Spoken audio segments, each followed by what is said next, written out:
أعوذ بالله من الشيطان الرجيم. بسم الله الرحمن الرحيم.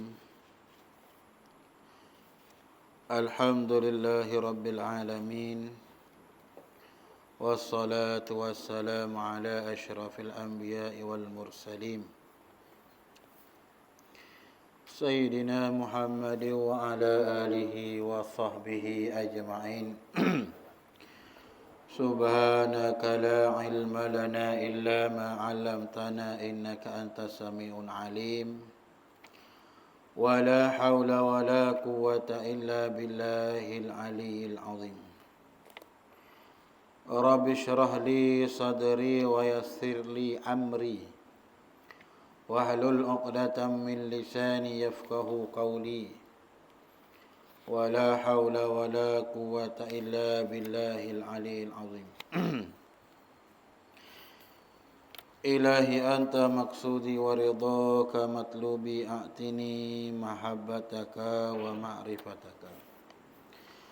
السلام عليكم ورحمة الله تعالى وبركاته.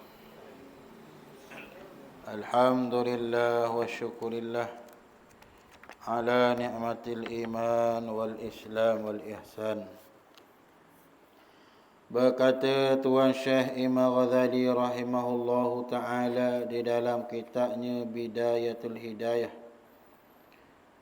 pada muka surat 164.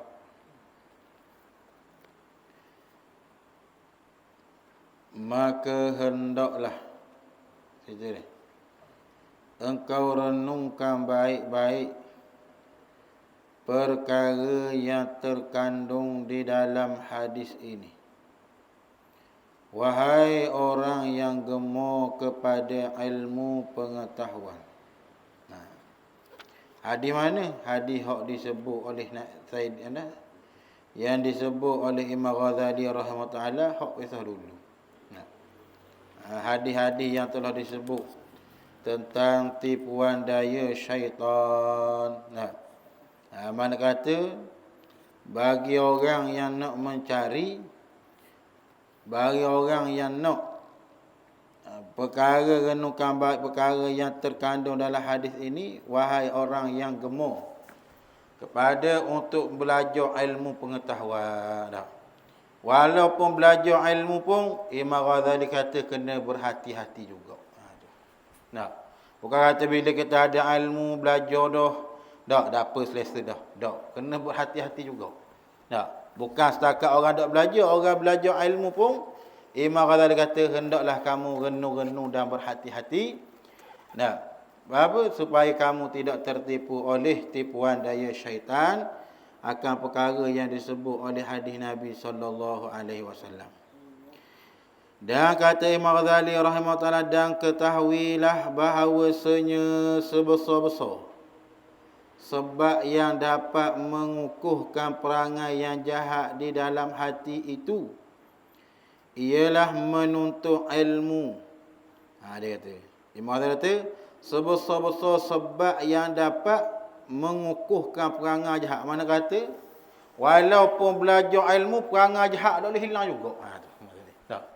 Belajar dah habis tu guru dah, tapi perangai ni jahat pun tu tak boleh lari. Lalu Imam kata bahawa sebesar-besar dia kata sebab yang dapat mengukuh ni waktu payah nak hilang lah. Dan perangai yang jahat dalam hati tu ialah menuntut ilmu dengan tujuan hendak menunjukkan kelebihan. Dia mari dengar, dia mari belajar menuntut ilmu apa?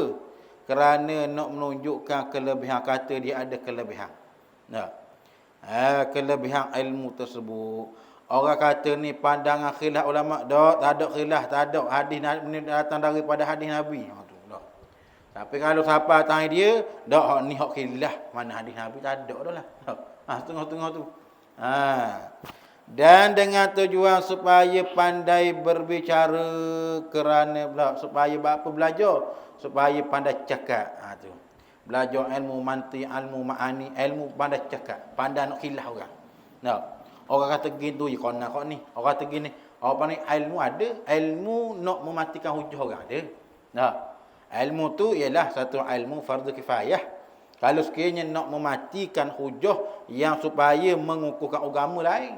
Tapi mematikan hujah supaya orang pandang mulia pada dia kata hebat dia bab kona ni. Nak orang lain dak boleh challenge, dak boleh lawan dia. Nak pandai dia. Hak tu tujuan dia nak. Nak supaya pandai berbicara kerana orang awam, yakni orang yang tidak ada ilmu lah. Ataupun orang ada ilmu sekadar dia je. Adalah agak lebih jauh dari perangai-perangai yang jahat ini, dan orang-orang mencari ilmu adalah menjadi sasaran penyakit-penyakit hati yang dapat membinasakan ini. Sebab apa? Orang awam, orang yang tidak berilmu, ada ilmu juga sekadar amal dia je. Nak bila orang cakap ke dia kabur dia, kita tak pandai sungguh. Nak kita tak tahu sungguh gini. Tak, kalau ulama kata kita gitulah, orang awam dia ikut ulama je. Tak, ulama kata gitulah. Tapi kadang orang ni bila ada ilmu, Allah, tak, nak berdebat dengan orang. Tak, dia kata ni mana banyak amalan kita buat atas dunia dok kena pada syarak. Dok kena. Dok kena pada hadis Nabi macam-macam. Tak, dok menyalah pula. Supaya apa? Supaya nak menunjukkan dia ni berperangai dengan apa nak kata dia ni hebat pada berbicara. Tak. Orang awam baru nak pergi, nak belajar, nak berdekat dengan Tuhan. Tak berani dah lah. Tak. Baru ajak majlis ilmu. Tak usah lah, mari. Tak. Tu bukan hadis Nabi. Ajar cara ni. Cara guna, mari datang hadis Nabi dan Quran. Ulama dah sepakat. Ni bahaya ni golongan ni. Dan dia kata lagi, maka lihatlah pada dirimu, dia kata. Besar-besar penyakit hati yang dapat membinasakan ini. Mana? Semakin bertambah ilmu, semakin jauh dengan Allah Ta'ala. Minta jauh kita lah dari Allah Ta'ala. Nah, batulah kita belajar, kita berdengar, kita mari kuliah ni. Berapa? Kerana nak memperbaiki diri. Tak, bukan nak kata kita hebat, bukan nak kata kita ni bijak, bukan nak kata kita ni pandai. Tak. Berapa? Nak baiki ibadat sembahyang, nak baiki hubungan kita dengan Allah Ta'ala. Tak, supaya amalan kita sah. Supaya perangai kita ni jadi molek. Perangai yang mana? Iaitulah husnul, mana kata perangai yang iaitulah akhlakul karimah. Akhlak yang mulia. Tu tujuan dia. Tapi kalau tujuannya kerana nak berdebat kata Imam Ghazali, maka berat ni. Maka boleh membinasakan. Mana binasa? Bahkan makin banyak ilmu, semakin jauh dengan Allah Ta'ala. Dia kata, ulama tergolong ulama su ni. Tujuan dia mana? Kerana nak menyalahkan, mana kata, nak berdebat, nak kata dia pandai, nak kata dia bijak, dan dia tidak mahu menggunakan, mana kata, pendapat-pendapat orang lain. Maka lihatlah pada dirimu, wahai penutup, kata Imam Ghazali. Dan timbanglah baik-baik yang mana yang lebih penting dan yang mana yang lebih baik. Cari ilmu kerana nak memperbaiki diri, kerana nak supaya ilmu tu dapat memberi manfaat kepada kita, ataupun nak cari ilmu ni supaya nak menunjuk-nunjuk pada orang. Nak menunjuk kelebihan kata dia ada ilmu. Nak tunjuk dengan tujuan supaya pandai berbicara. Pandai cakap. Habis kadang-kadang jangan main orang ada ilmu gedok dan tipu baru percaya lagi. Kalau perangai mana kata kalau dia tipu apa? Dia kena orang alim sebab tu hati-hati kata Imam Ghazali. Kerana setiap perkataan yang disebut itu akan disoal oleh Allah Subhanahu Wa Taala. Dan lebih baiklah bahawa engkau belajar ilmu yang menjadikan engkau berhati-hati. Maka apakah lebih baik itu? Bahawa engkau belajar ilmu yang menjadikan engkau berhati-hati dari segala yang dapat membinasakan engkau, lalu engkau sibuk dengan memperbaiki hatimu dan membangun akhiratmu. Dia kata ni buat renung ni, dua ilmu ni, fikir. Yang pertama kata Imam Ghazali, mana? Iaitulah apakah yang lebih baik itu bahawa engkau belajar ilmu, cari ilmu, menuntut ilmu, belajar dengan guru dan sebagainya, yang menjadikan engkau berhati-hati. Awak panggil duduk hati-hati, duduk selidik dari segala yang dapat membinasakan engkau.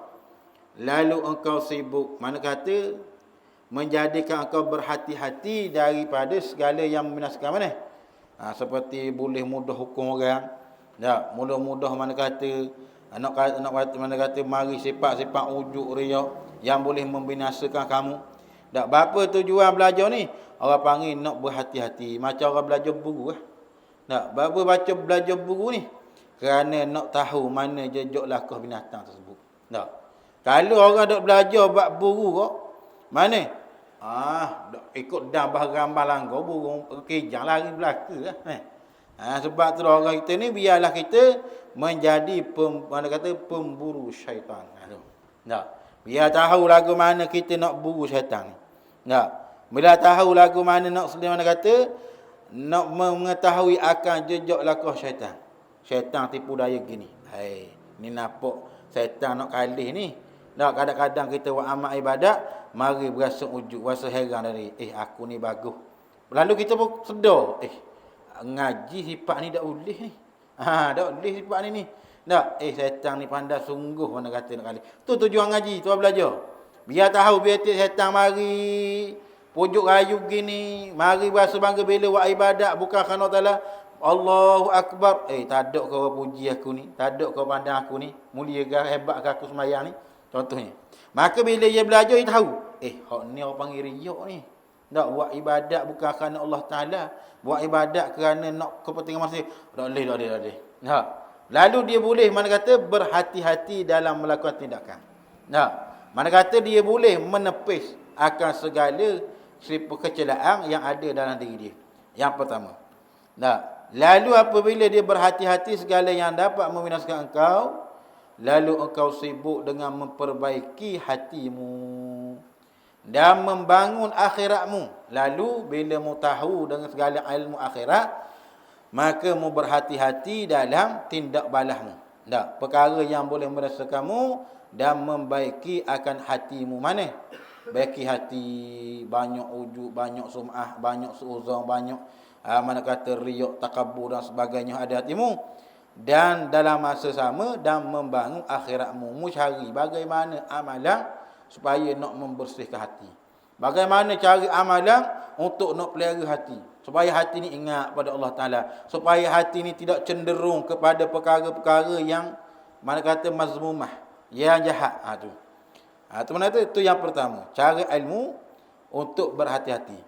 Ataukah dia kata yang lebih baik itu bahawa engkau bergaul dengan orang yang berbicara kosong, maka engkau mencari ilmu yang menjadikan engkau orang yang takabur.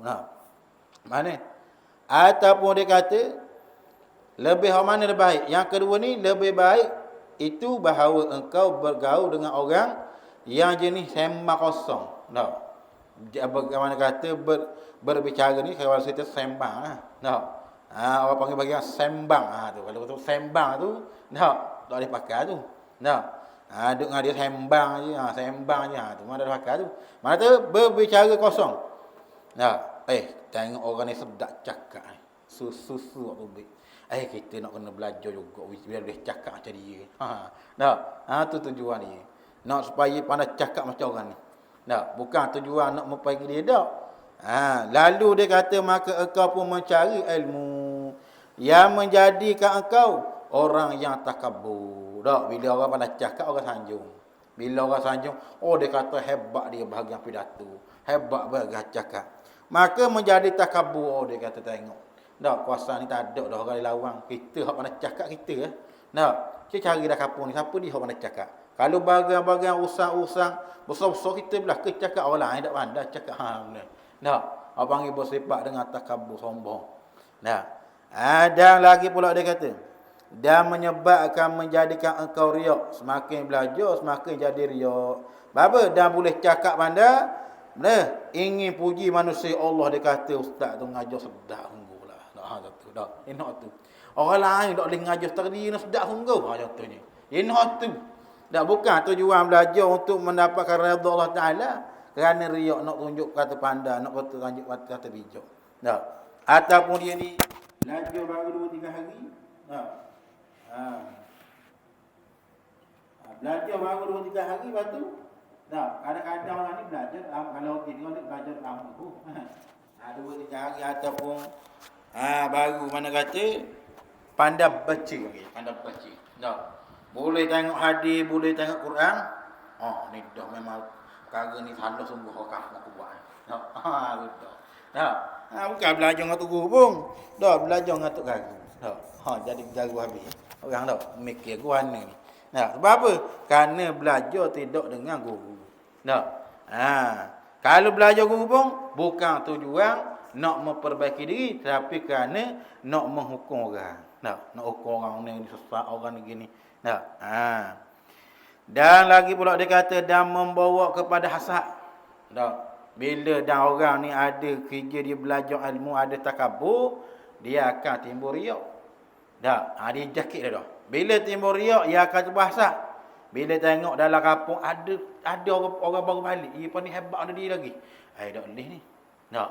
Patutnya dia seorang ni, tiba dia baru lagi duk kampung ni. Pandai dah cakap ni. Ni tak boleh jadi ni. Ni mesti mana kata nak mana kata. Mana? Nak mampu aku esok ni. Contohnya. Sedangkan perkara tu patutnya kena syukurlah Allah. Kurang-kurangnya tak pernah ingat kita. Kalau orang nak ada orang lain boleh urus kerja lain pula. Tapi dia nak kerana takabur dia riak je, timbullah hasad. Dan akhir sekali dan timbulnya sifat ujub, berasa bangga dengan ilmu yang dia miliki. Sehingga akhirnya engkau binasa bersama dengan orang-orang yang binasa. Mana? Orang-orang yang dilaknat oleh Allah Ta'ala. Binasa dengan sama orang binasa. Walaupun apa belajar ilmu ni bagus. Yarfa'illahu alladhina amanu minkum. Yarfa'illahu alladhina amanu minkum. Ya Allah Ta'ala mengangkat darjat daripada kalangan orang mukmin kamu. Mana? Iaitulah al-ilma darajah, daripada orang ilmu daripada kalangan kamu berapa darjat. Orang yang dari kalangan orang mukmin, orang yang berilmu, Allah Ta'ala mengangkat beberapa darjat. Dibanding dengan mukmin yang biasa dengan mukmin ilmu, Allah Ta'ala angkat mukmin itu daripada beberapa darjat. Tapi kalau tujuan dia belajar ilmu tersebut bukan kerana nak mencari Allah Ta'ala, maka darjat tu dihilangkan oleh Allah Ta'ala. Tak ada. Bahkan lebih orang ni pula. Orang yang baru nak belajar, baru dengar, nak pandai, nak mengaku, orang panggil nak dengar, nak berbayar, nak beramal, boleh faham sikit tak apa dah. Orang ni pula lebih, anak kata, lebih mulia si Allah Subhanahu Wa Taala. Dan lagi pula dia kata, dan ketahuilah olehmu bahawa 3 perkara ini. Mana? Hasad, riak dan ujub. Sifat mazmumah ni. Ialah sebab utama kepada segala penyakit hati. Punca utama penyakit hati. Penyakit hati ni bukan 3, banyak. Tapi nak boleh hasil segala penyakit-penyakit hok duk dalam hati ni kata Muhammad tadi, punca daripada 3 perkara. Lalu dia kata dan baginya tempat tumbuh yang sama, iaitulah hubbud dunya. Sebab apa? Tumbuhnya sifat 3 sifat ni apa? Kerana ada di dalam hati orang tu kasih kepada dunia. Bapa dia belajar menuntut ilmu ni kerana nak kemuliaan, kerana nak pangkat. Dia ada PhD, dia ada benda apa tu tujuan tu? Tujuan nak pangkat, ada kemuliaan si orang. Dah apa pendapat dia pelik pada orang? Kerana orang pandang dia. Biasa kalau orang pelik ni orang pandang lebih. Tak sama dengan orang gitu. Bapa dia tak sama dengan orang lain, dia ni pelik. Apa? Kerana nak pandang mulia dah orang ni hebat ni. Orang lain sama belaka, mulia seorang je pelik. Kita berasa nak ambil yang pelik-pelik ni. Kadang-kadang orang gitu kan. Akhir sekali rosak habis ibadat. Nak pelik-pelik sangat. Itulah dia kata sebab utama kepada segala penyakit hati. Dan baginya tempat tumbuh yang sama itulah hubbud dunia. Sebab kasih dunia. Bila menuntut akhirat kerana ingin habuan dunia, kerana ingin kasih kepada dunia, maka dia akan timbul 3 perkara. Apa? Bila dia ni ada ilmu. Pertama, bila dia kasih dunia, apa dia nak? Dia nak ingin sanjungan manusia. Bila dapat ingin sanjungan manusia, telah tentulah bila manusia sanjung, manusia hormat, maka dia akan dapat habuan dunia tersebut. Tak. Orang akan bagi dia gini pakak, tak duduk martabat ni, duduk atas tinggi. Tak. Dan apabila dia ada sifat kerana mencari dunia, secara mana kata riak kerana tujuan untuk pangkat di manusia, maka sudah pasti dia akan ada hasad. Tak. Contoh kalau ada orang lebih daripada dia. Tak. Ada orang hebat dari dia. Tak boleh ni. Tak. Kayak gini mana kata, kayak gini aku tak ada benda ni. Boleh ke dia belaka? Tu. Tidak akan dapat hati. Dan yang ketiga, tak, dia akan berasa ujub. Tak. Bila tak ada orang boleh challenge dia kata aku paling hebat sekali. Tak. Orang lain tak boleh challenge. Tak. Kalau kapur ni aku seorang ngaji tinggi, orang lain kerja benda aku, nak ada benda tu. Ni bahaya dia kata. Tak, bila ada cinta dunia, hubbu dunia. Oleh kerana itulah kata Rasulullah sallallahu alaihi wasallam pernah bersabda, Nabi sebut, hubbud dunya ra'su kulli khati'ah. Tak, bermula kasih ataupun cinta kepada dunia. Tak, bukan kata cari dunia salah, faham boleh ni. Tak. Cinta dunia. Warna kerja, Allah dunia belaka tu. Silap tu, dunia belaka. Tak. Dah warna ni, Allah orang kata sibuk kerja ni. Tak. Tapi akhirat, surah kita mari. Tu tak ada dunia dah. Hak dunia ni, mana kata buat kerja dunia ni, siapa ada ingat akhirat? Tu panggil dunia sungguh. Dunia yang dicela. Panggil hubbu dunia ataupun cinta dunia itu ialah sebab diri segala kejahatan. Tak. Orang apabila dia cinta dunia, berdoa-doa cinta, maka akan timbullah segala kejahatan. Tak. Sebab dia tak boleh dah. Sebab bila orang nak pangkat di sisi dunia, dia mesti akan ada kasih kepada harta. Bila nak kasih pada harta tersebut, dia akan cari jalan bagaimana nak mengumpulkan harta. Lalu bila ada keinginan harta tersebut, bagaimana? Mesti dia nak, mana kata pangkat di sisi manusia. Mesti nak. Nak. Kalau tak kenal orang, tak kenal dia, macam mana nak dapat harta? Bila ada pangkat. Nak. Baik nak, maka dia akan cari orang buat ibadat, buat apa, belajar sedekah, tak semata-mata kerana manusia. Nah, maka di situlah akhir kali timbullah perasaan hasad bila ada orang hak lebih dari dia ataupun sama level. Nah, sama level dengan dia. Nah, dia pun bijak juga dalam agama ni, bijak juga agama. Nah, lalu orang ni tiba-tiba dia ni baru balik, boleh mengajar dah. Lalu orang ikut dia lagi. Dia ada gok mengikut tapi kurang sikit sejak orang ni ada. Tak. Dia kata tak apa ni. Ni orang panggil bahasa doktor belaka tu. Orang tu baru lagi tu. Apa mai dengar kita tu. Tak. Jangan. Tu mana kata boleh membinasakan. Sebab tu Nabi kata hubbud dunya ra'su qalli ati'ah. Tak. Berapa ramai orang yang dibinasakan oleh Allah Taala kerana kecintaan dan kasih dia kepada dunia. Tak. Seperti Qarun. Asal Qarun ni sepupu Nabi Musa alaihissalatu wassalam.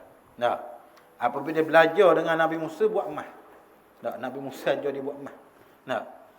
Bila buat emas mula ikut kaum Nabi Musa, apa Nabi Musa kabur ikut belaka. Boleh buat emas stokor. Stokor dak ada buat pula. Lama-lama kau banyak. Tu dunia. Sikit dak akan mana kata dunia ni dah akan habis. Boleh stokor kalau kita kalau boleh emas stokor tak apa dah. Tu anggapan kita. Boleh stokor. Buat benda stokor nega. Tak padang. Cari pula stokor ni, boleh stokor pula. Mana kata kalau turut dunia dah habis apa bila-bila. Tak. Batulah Nabi kata barang siapa yang cari dunia, maka dunia akan lari dengan dia. Tak. Semakin cari, semakin kejar, semakin lari. Tak. Dah mana duit orang sipang tak ada. 10,000 habis 10,000. Esok pula cari. Habis 50,000. Habis dah ada simpan, dah ada benda. Nah. Tetapi kalau orang yang cari akhirat, kata Nabi SAW, maka dunia akan dekat dengan dia. Nah. Orang yang cari akhirat. Buat semata-mata kerana Allah Ta'ala. Nah. Dekat dengan Allah SWT, maka Allah Ta'ala akan cari dia. Mana kata akhirat, dunia akan menghampiri dengan dia. Nah. Tapi kena seimbang lah dunia akhirat ni. Jangan buat ibadat semua dunia dak cara. Jangan cari dunia semua nak akhirat dak. Orang panggil kena seimbang. Waktu cari kerja, waktu ibadat, waktu belajar. Mana kata seimbang. Baru tu. Sebab tu kata Dan dia kata lagi, namun demikian, dunia juga adalah ladang untuk akhirat. Nah, dunia ladang untuk akhirat.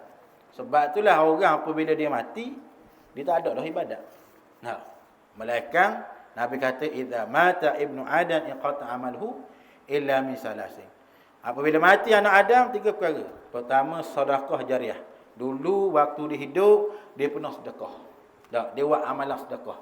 Sedekah dia betul-betul kerana Allah Ta'ala. Bukan nak menunjuk, bukan riak, bukan kerana orang. Buat kerana Allah Ta'ala. Tak. Dan yang kedua, iaitulah mana? Iaitulah ilmu yang ta'u bihi. Ia menyampaikan satu ilmu pada orang. Tak mesti siapa ilmu ni duk mengajar depan. Dia khabar ke bini dia ke, dia khabar ke anak dia ke, dia khabar ke mak dia ke ayah dia ke, malam kita dengar ustaz ngajar gini. Nah, lalu ilmu tu dapat memanfaat pada dia. Mana? Bila dia belajar, bertambah takut dia pada Allah Ta'ala, dan juga apabila menyampai pada orang bertambah takut dengan Allah Ta'ala. Nah, maka katanya ilmu yang tafa'am, ilmu yang bermanfaat ini juga akan mengalir pahalanya siapa dalam kubur. Tuhan tak ada dah. Dan yang ketiga, waladun salihun yad'u lahu, anak yang soleh yang sentiasa mendoakan orang yang mati dalam kubur. Doa semua. Sebalah kita ni, walaupun mak kita tak ada, tengah daripada anak soleh, dia ingat semua mak dia. Tak. Mak dia tak ada, ayah dia tak ada, dia ingat dia berdoa semua. Tak. Sebab apa tu? Awaladun salihun yad'u lahu, maka doa ni siapa? Hak lain dari pertiga tu tak ada. Hak kita sebab itulah segala amalan-amalan yang bila mati tak boleh. Sebab itulah Nabi kata, dunia ni ialah ladang akhirat. Nak beramal, nak sedekah, nak buat kebaikan, buatlah atas dunia. Seperti mana katanya Allah Subhanahu Wa Taala,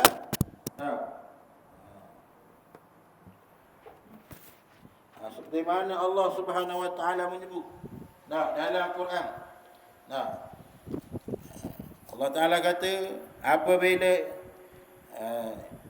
apabila mati, sekalian mereka itu, apabila seorang itu mati, meninggal dunia lah, maka dia minta, fa yaqula rabbi laula akhartani, ya Tuhanku, alangkah indahnya kalau sekiranya kamu mentakhirkan akan ajal kami, walaupun sikit saat apa dah. Apa? Fa asaddaqa, maka kami nak sedekah dah Tuhan. Dulu orang minta tabung Palestin, kami dak layan. Dulu kami orang minta sedekah untuk buat masjid, kami dak layan. Dulu orang minta sedekah buat buka puasa, kami dak layan. Dak cara pun. Tapi hari ni ya Allah, kami nak minta hidup sekejap aja. Mana? Hak harta hak ada semua tu nak sedekah belaka dah. Nak infak dah ke jalanmu ya Allah. Dah mati dah. Minta Tuhan tu. Wa aku minas salihin, dan aku nak jadi daripada orang soleh. Tu. Tak ada dah. Tuhan kata tak ada peluang dah, habis dah. Sebab apa? Kerana Nabi kata bahawa dunia ini ialah ladang untuk akhirat. Nak cari akhirat ni, carilah sebanyak-banyaknya di atas dunia. Sebab itulah kata Nabi SAW, jadikanlah duniamu seolah-olah kamu kekal dalamnya buat selama-lamanya. Dan jadikanlah amalan akhiratmu seolah-olah kamu akan tinggal sehari. Apa? Hadis bermasuk, kadang-kadang orang silap faham. Tu Nabi kata cari dunia macam nak tak mati dah. Nabi kata cari dunia ni seolah-olah kamu duduk kekal. Orang tahu dah dia memang duduk situ dah. Dia tak berebut dah. Tak berebut. Memang tu memang milik dia dah. Harta dia dah situ. Nak berebut, tak berebut. Cik kalau hati orang ke kedai dia kata, orang nak bagi mah tu. Habis kumur. Orang nak bagi. Tak, berebut juga. Dia kata ada, kata dah apa kita kat arang ada lagi. Tak ada dah, orang ni selalu dah. Tak ada, kata esok tu ada lagi, esok mungkin buat lagi kot. Tak ada, orang akan fikir gitu dah. Dah emas mana kata sekilo seorang nak bagi. Contohnya. Orang berebut angin lalu. Royak gitu rela, mana kata putih kerja. Dia ambil dah emas sekilo seorang nak bagi. Tak siapa dah. Tu. Apa? Dia kata bahawa benda tu dah akan boleh dah esok. Hari ni akan boleh tu Nabi kata. Apa tu kalau bila orang tahu kata benda ni esok lusa ada sokmo dah. Hak memang milik dia dah, maka dia akan sibuk mana ya. Sebab tu Nabi kata, carilah dunia seolah-olah kamu kekal dalam buat selama-lamanya. Mana? Orang dah bila tahu dah kekal nak cari mana? Cari alam bala gitu ah. Ada tak sudah tak sungguh ya. Tapi cari akhirat seolah-olah kamu akan meninggalnya esok. Tak, mana kata kena berebut sungguh-sungguh. Tak akhirat tersebut. Sebab apa? Kerana dunia inilah tempat untuk mencari bekal akhirat sebaik-baiknya. Tak. Sebab seseorang itu apabila mati tidak bawa benda lain dah. Tak. Duit dia, rumah dia, kereta dia, mana? Apa anda jentera dia habis tak ada belaka, tak bawa belaka dah. Tak. Benda-benda harta dia, perniagaan dia, anak bini semua tak bawa belaka dah. Dia bawa benda, dia bawa amal soleh. Hak tu dia bawa. Tak. Amal soleh itulah hak dia bawa. Hak itulah mana kata Allah Taala kata, bahawa Nabi kata ad-dunya, bahawa semua dunia ni iaitulah tempat mana kata ladang untuk akhirat. Lalu akhirat mana? Nak ambil bila tu? Ambil di akhirat esok. Tak tu pada kita beramal semayang tak ada pun. Nak ingat ke boleh kau pahala nampak sedekah apa kau dah. Sedekah dak apa pun nampak kau kurang ada duit aku ni. Dekah ini boleh 100 ya. Orang metok ni dekah ke 20 ya. Dah nampak tinggal 30 ya dah mana 20 tak ada bukan tambah. Dak memang dak nampak sebab Allah Taala nak balas akhirat. Nah, di akhirat tu boleh 4 kali ganda. Dan Allah Taala kata masalul ladzina yunfikuna amwalahum. Dan umpama orang yang sedekah jalan Allah Subhanahu Wa Taala, dak kama salihabatin sab'ah, seperti mana pokok kayu yang tumbuh 7 tangkai. Dak. Yang tanah 7 tangkai je tanah sutir je sah. Seria. Nah, contoh, boleh 7 tangkai. Dah kalau 2 ya tahu ah. Nah, banyak. Maka dalam tangkai tu memiliki beribu-ribu buah. Dak, yang lebat, yang ranum. Tuhan umpamakan. Mana bagi orang yang bersedekah infak ke jalan Allah SWT. Menata amalan ni, amalan yang dia buat di atas dunia, maka dia akan dapat di akhirat esok. Tak. Maka itulah kata ulama, amalan yang kita buat tu, macam mana kita tambah wirasat pahala tu. Maka dengan ilmu tasawuf ni lah, dia nak ajar kita bagaimana supaya pahala tu tak rosak. Dan amalan tetap jalan, puasa tetap jalan, sedekah tetap jalan. Nah, amalan-amalan tetap amal soleh tetap jalan, tapi tambah bagi amalan tu rosak, maka dengan belajar ilmu tasawuf. Tak bicara bagaimana riya, wujud sum'ah dan hasad dan sebagainya. Nah, tu. Dan lagi pula katanya, maka siapa yang mengambil dunia sekadar yang ia perlukan. Sekadar perlu mana? Boleh makan, nak buning, ada rumah diri, ada kereta sendiri. Tak. Mana kata boleh buat belanja yang mana tidak merugikan akhirat dia. Sekadar dia boleh akhirat. Tak. Walaupun dia memiliki dia, mana kata dia semayang podang, dia buat ibadat podang, dia mari surah podang. Tak. Dia ambil sekadar, bukan tinggal langsung, ambil. Tak. Tapi kalau tinggal langsung bagi perekat kita ni tak boleh. Tak. Tinggal langsung sampai pergi minta dengan orang, tu tak boleh. Nabi dan mana tidak membenarkan. Tak. Kerana orang yang meminta-minta ini ialah orang yang rendah martabat, suka meminta. Tak, dah kan dia ada kudrat, dia ada gagah. Tak. Dan lagi pula dia kata, minta dia minta orang lah. Kalau minta dengan Tuhan ni memang Allah Taala suruhlah. Nah. Dan lalu dia kata mengambil dunia sekadar yang ia perlukan, iaitu sekadar yang digunakan untuk sampai ke negeri akhirat. Tak, sekadar untuk sampai ke akhirat. Tak, ada kereta, ada motor. Apa motor kereta ni? Mudah nak pergi dengar kuliah. Tak, ada kereta apa? Mudah nak pergi dengar mana kata tempat mana kata majlis-majlis ilmu jauh-jauh pergi. Tu. Tak, tu tujuan dia.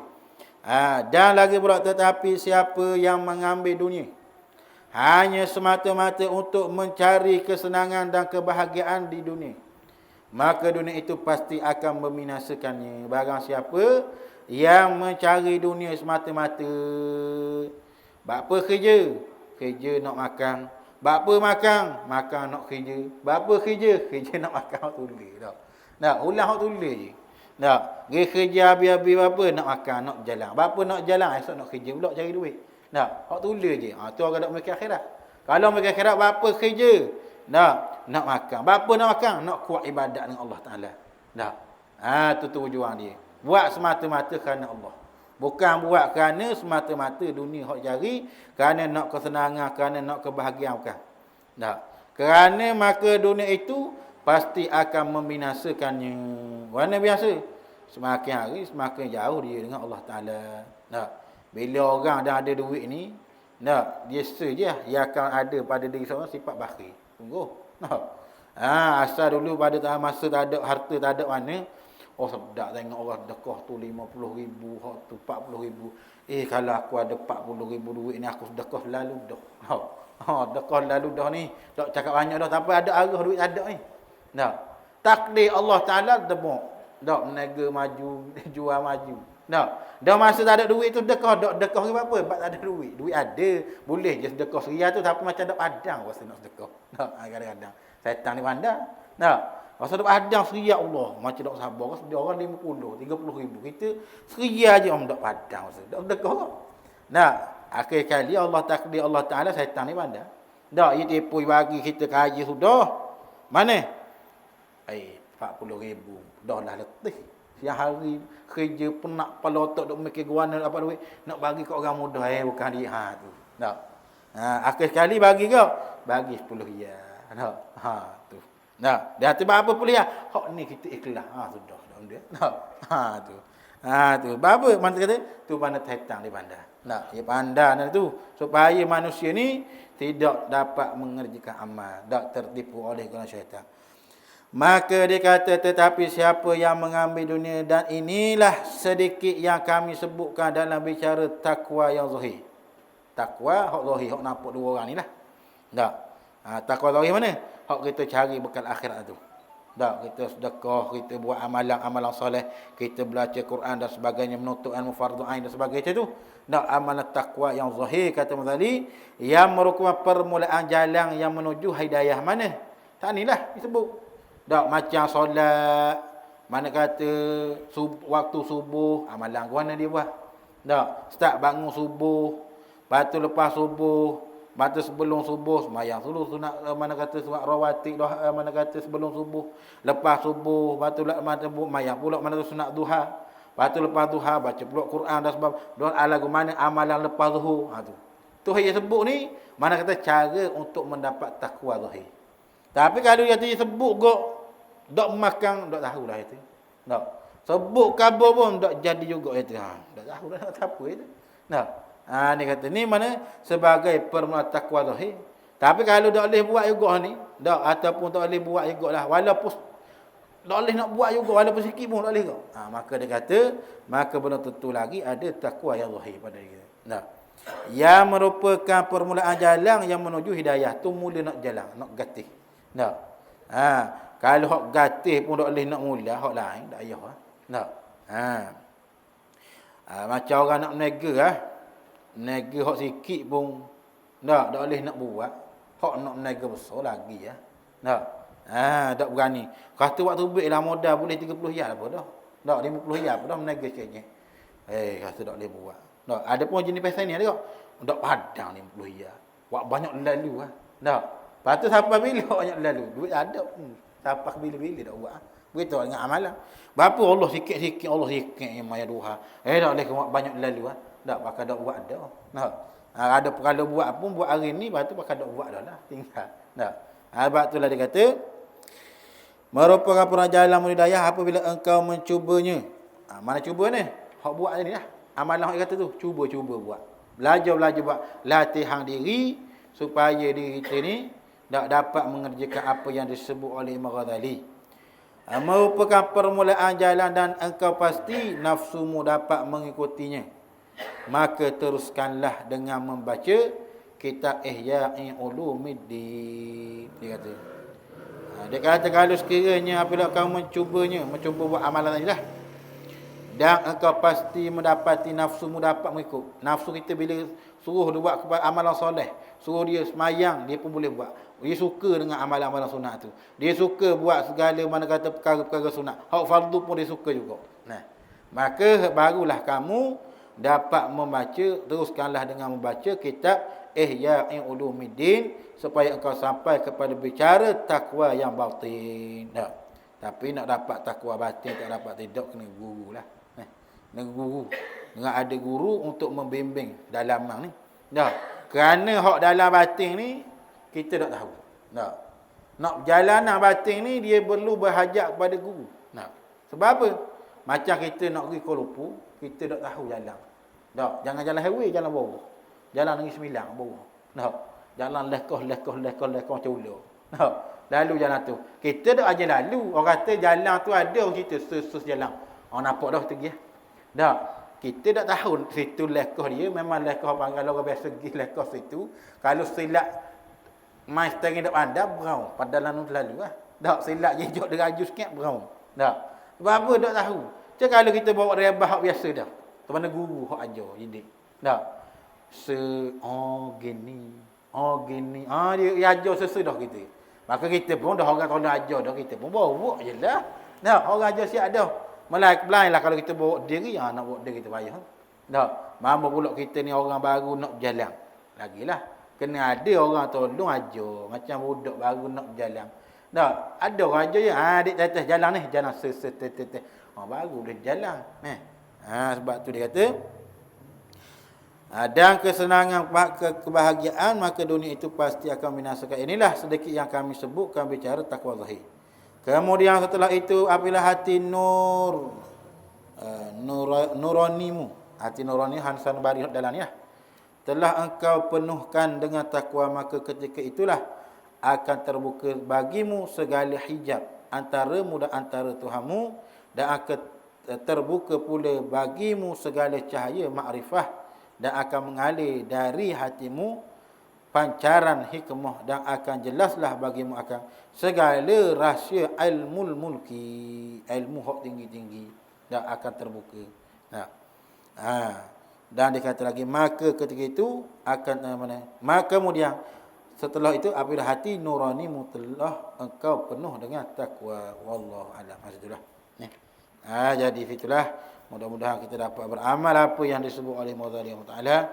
Mudah-mudahan apa yang baik datang daripada Allah Subhanahu Wa Ta'ala, dan apa yang baik datang kamu sendirilah. A'udzubillahi minasyaitonir rajim. Allahumma ighfir li ummati Muhammadin, Allahumma astur li ummati Muhammadin. Allahumma lakal kullu wa bikal kullu wa ilaikal kullu wa antal kullu wa kullu kulli arhamar rahimin. Wa sallallahu ala sayyidina Muhammad wa ala alihi wasallam. Alhamdulillah rabbil alamin. Assalamualaikum warahmatullahi taala wabarakatuh.